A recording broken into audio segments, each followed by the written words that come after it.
your Akhira is the sum of the 5 people you spend the most time with, right?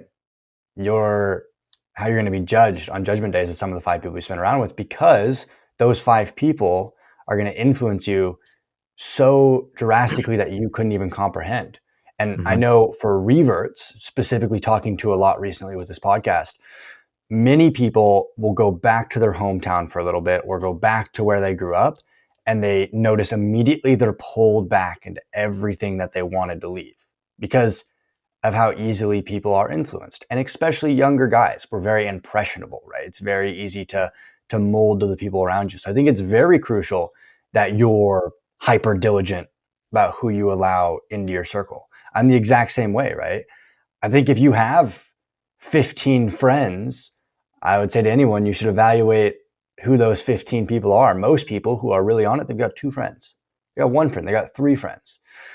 So I want to dive into that briefly with you. What's your criteria?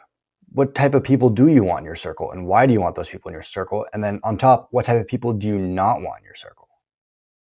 Well, number one, it's someone who reminds you of Allah. So if there's like a moment, maybe you're joking about something, your friend softly reminds you, yo, bro, just be careful. Cause like, when we say these things, XYZ, it might be recorded in our books and whatnot. It might like, we might be sinning and stuff. We just gotta be real careful. Someone who's soft, not like someone who's gonna um remind you of Allah, like that's number one. Okay, and number two is someone who's respectful and he's kind, he's honest, he's always got your back. So when there's a situation that happens, he's that person who's just like, you know what, I'll come right now. Someone who's like ready for action right away.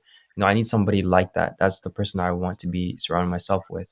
Someone that I can trust, someone that I can talk to, someone where, let's say you're facing a problem or situation, a few days later they reach out like, yo, bro, I know you told me this the other day, like, how's it, how are you feeling now, like, are you feeling better now, like, that's the real guy right there. Like, they just randomly thought about you. They don't just kind of like move on with their day and move on with their life, you know what I mean? Like, I I think it's would want to crucial. surround myself with somebody who's just like me. At the end of the day, Mhm. that's what we want to be with, not somebody who's better than, I mean, it's good to be surrounded by someone who's better than you so you can be just like them, but you don't want to be surrounded by someone who's lower than you, because you're lowering your standards. You know what I mean? You got to keep your standards up. Yeah. And you need someone that also enforces and motivates you to keep your standards up, right? You need someone who can authentically call you out. We have a lot of people and a lot of relatively close friends where, do I want to say it to him? What if he takes it the wrong way?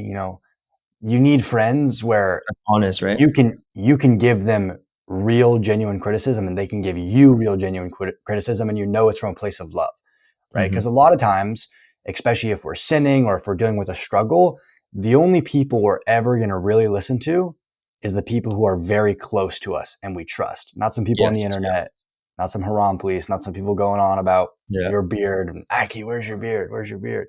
Yeah. You need close friends. Yeah. So I think that's crucial.